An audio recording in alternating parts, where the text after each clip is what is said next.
The first batch of OFWs repatriated from the Middle East amid the ongoing Israel-Iran conflict arrived last night. A total of 31 OFWs returned home, 26 from Israel, 3 from Jordan, 1 from Palestine, and 1 from Qatar. Each OFW receives 150,000 pesos in aid, along with airport assistance, medical services, and reintegration support. More than 300 out of over 30,000 OFWs in Israel have already requested repatriation so far. We do receive calls. Our embassy, our offices, OWA, and DMW. But after those calls of initial repatriation, we call them back if they are really sure that they want to be repatriated. So based on those calls, we have confirmed, of course, the first 26, and then this additional 50, and then another 20.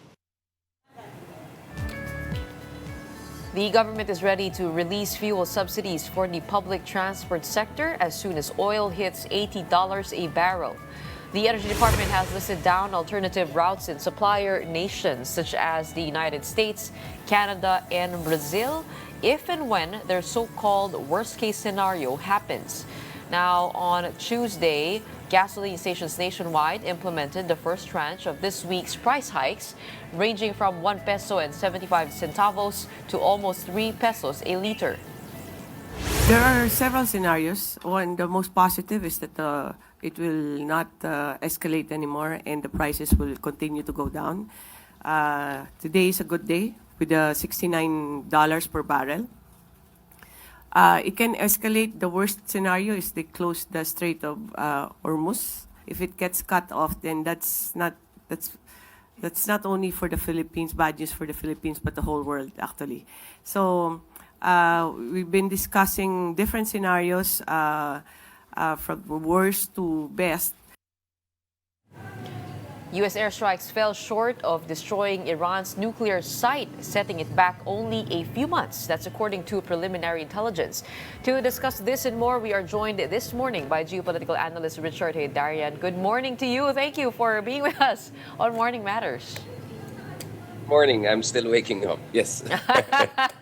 Okay, a furious Trump is the image of this morning. He hurled an expletive towards Iran and Israel for breaking ceasefire, and he seems to be, on the surface, that angry parent scolding his children. How does this all seem to you?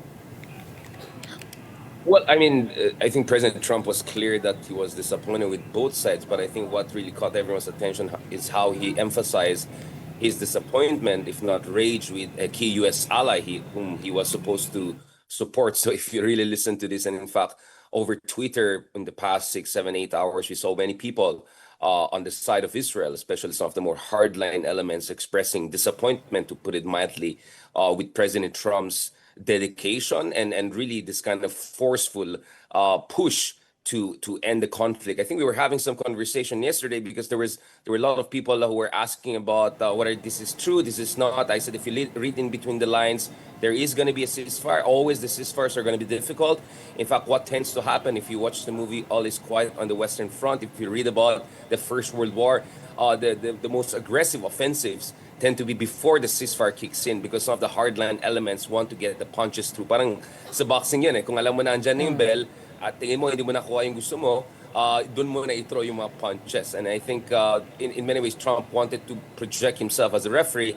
Let's not forget, just a few days ago, he met a top general from Pakistan who said that his country is going to nominate President Trump for Nobel Peace Prize because, at least according to Trump and the Pakistani side, I don't know about the Indian side, Trump played an important role in bringing about a ceasefire between India and Pakistan, two nuclear-powered states. And now, of course, Trump is claiming that he has been able to end this, he calls it the 12-day war between arguably the two most powerful militaries in the Middle East, Iran and Israel. But I think, to be fair also to President Trump, I mean, these were really sleepless nights for a lot of people, including for President Trump. You're talking about time difference. You're talking about operational difficulties. You're talking about really back and forth between different sides. Remember, Iran and Israel do not have direct relationship diplomatically. Iran does not recognize the state of Israel as a sovereign state. Iran and U.S. also don't tend to have really a full-fledged normalized bilateral relationship. So really this ceasefire kicking in itself, some would say, was a diplomatic miracle. So for you, the United States really had to get into this war to be able to stop it. Did President Trump do the right move when he bombed the nuclear sites of Iran? Well, I think international law is very clear that you cannot just go there and bomb another country's facilities if you feel there's something wrong, or I mean that's why you have the International Atomic Energy Agency. That's why Rafael Grossi, the head of the IAEA, has repeatedly said do not target nuclear facilities. Remember, targeting nuclear facilities could create radioactive and other very, very dangerous effects that could affect civilians. Let's not forget hundreds of civilians across Iran were killed, according to some reports, including minors, children, and women. So, there's going to be a lot of discussion about international law and the humanitarian impact of this. But what is also very clear right now is that the latest report, as you mentioned correctly, and again, we predicted that. We have been saying that for quite some time because all experts said, some of these facilities like Fordo, they're so deeply buried into mountains. Iran is one of the most mountainous, if not the most mountainous country, that really taking them out is going to be extremely difficult. The bunker busters that the Americans use, they were never used in a war scenario. They were just tested, in a non-war scenario, in simulations.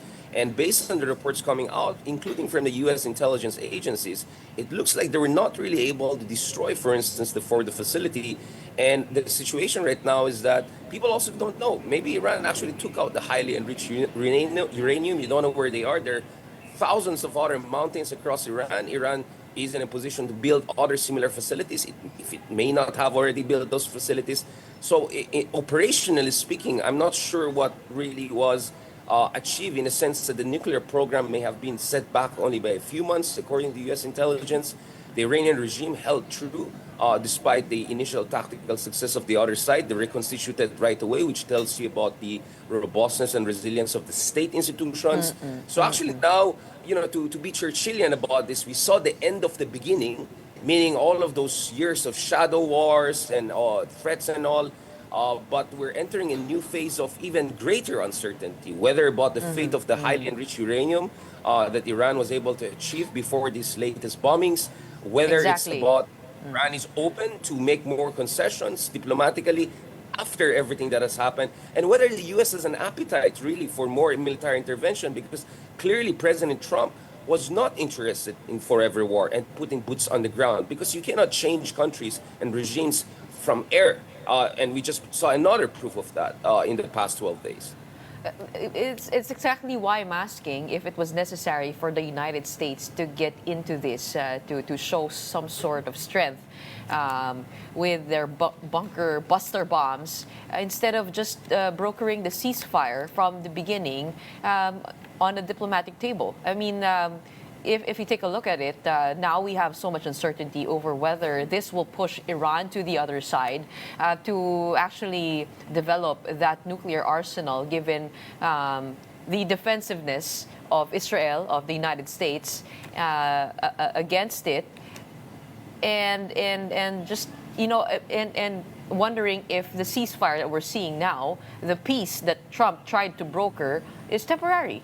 It's just short term in nature. Well, they say war is the continuation of politics by other means. So there are a lot of people that are also looking at optics and politics and how domestic political calculation were also at play here. I think for President Trump, considering the influence of some would call the hawks or neoconservative elements, very robustly anti-Iranian regime elements in the United States, I think he felt pressured eventually to do something about the situation. But it was very clear from statements from J.D. Vance, even from Pete Hegseth and other top officials, that the U.S. was not interested in an Iraq war situation. And that, what they wanted to do is to supposedly show an overwhelming force that would forever solve the problem. But again, operationally, technically speaking, I think all the intelligence shows that the Iranian nuclear program is still there. Not to mention the nuclear scientists and experts. There are thousands of them. You cannot just take them out. And Iran is, one of the most advanced countries scientifically, technologically, one of the highest IQs in the world, if you look at all of the data.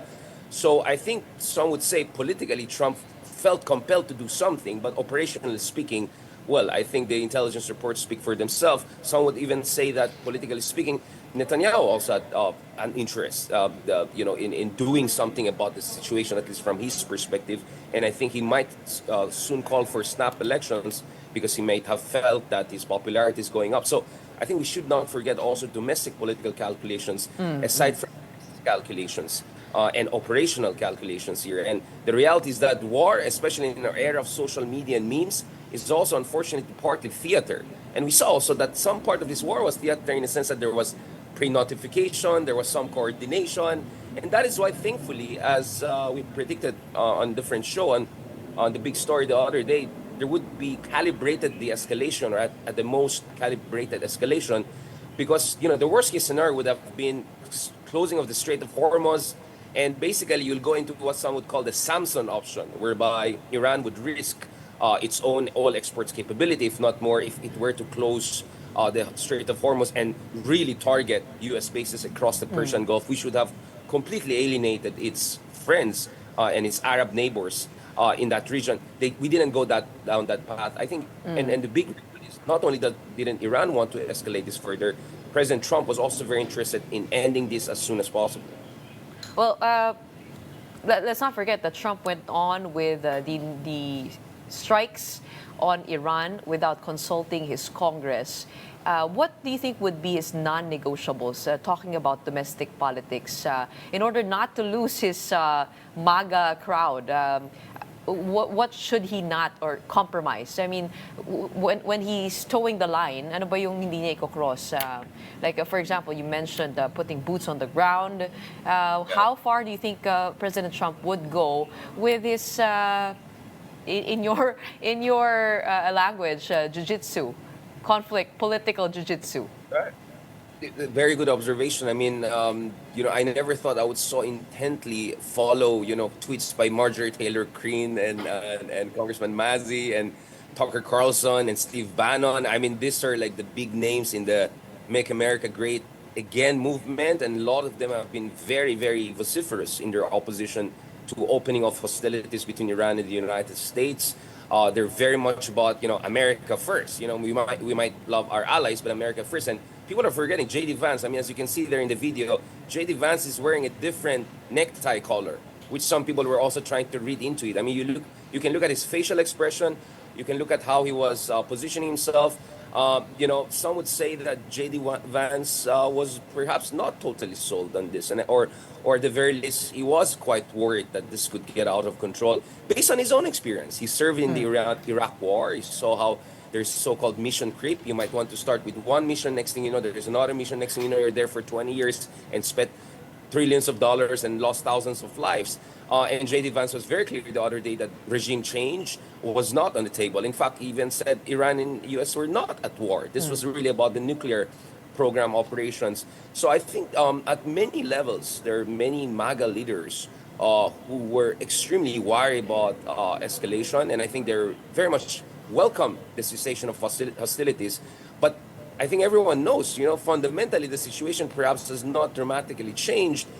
Each side is going to stick to their own guns in the coming months and years.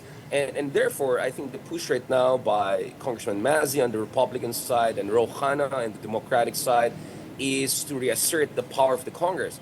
The reality, however, is that if you study American foreign policy over the past 50 years and look at a lot of literature on that, like the Power Wars, for instance, book by the New York Times columnists on the Obama era, the U.S. presidents actually enjoyed tremendous amount of latitude in terms of engaging in external military operations. In fact, the war powers of the Congress could be sometimes mitigated or curtailed by the president when they refuse to even call a military operation a military operation. I think we had one example during the Libyan Gaddafi operation, whereby the U.S. engaged in some military operation, but President Obama did not describe it as such, and therefore did not provide the legal basis for the Congress to come in. So if the Congress wants to reassert its power, there has to be really some sort of a major consensus there.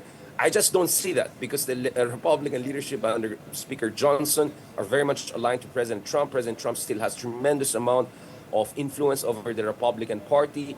The Democratic Party, let's see what direction it's going to take. That's why everyone is watching the New York elections, mayoral elections, because the race between Como and Mamdani could also say something about what direction the Democratic Party wants to take, including on foreign policy issues, considering how Como and Mamdani have very different takes on a range of conflicts, including these latest conflicts in the Middle East. So what I'm saying is that, yes, in the MAGA movement, among some Democrats at least, there's this sense that things could get out of control and that there has to be a push for reassertion of congressional power.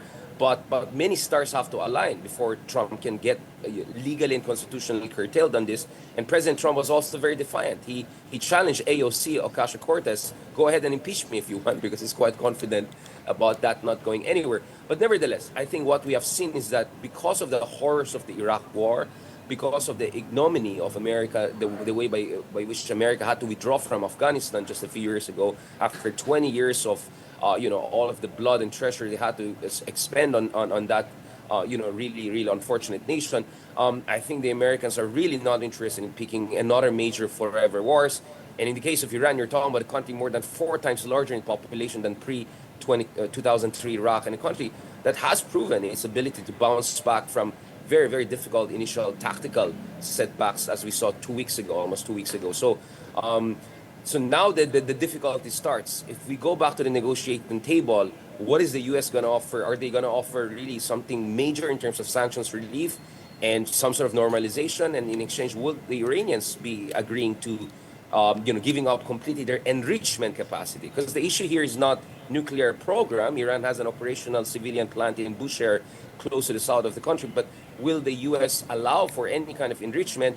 I think we're going to see a lot of rounds of back and forth on this, because I think the Iranians may be open to freezing their enrichment capacity for confidence building for quite some time. And maybe both sides could sell that as some sort of a good opening. But after everything Iran has gone through, and after the resilience they have shown in terms of their program and even militarily, some would say, will they just, agree to some more maximalist concessions?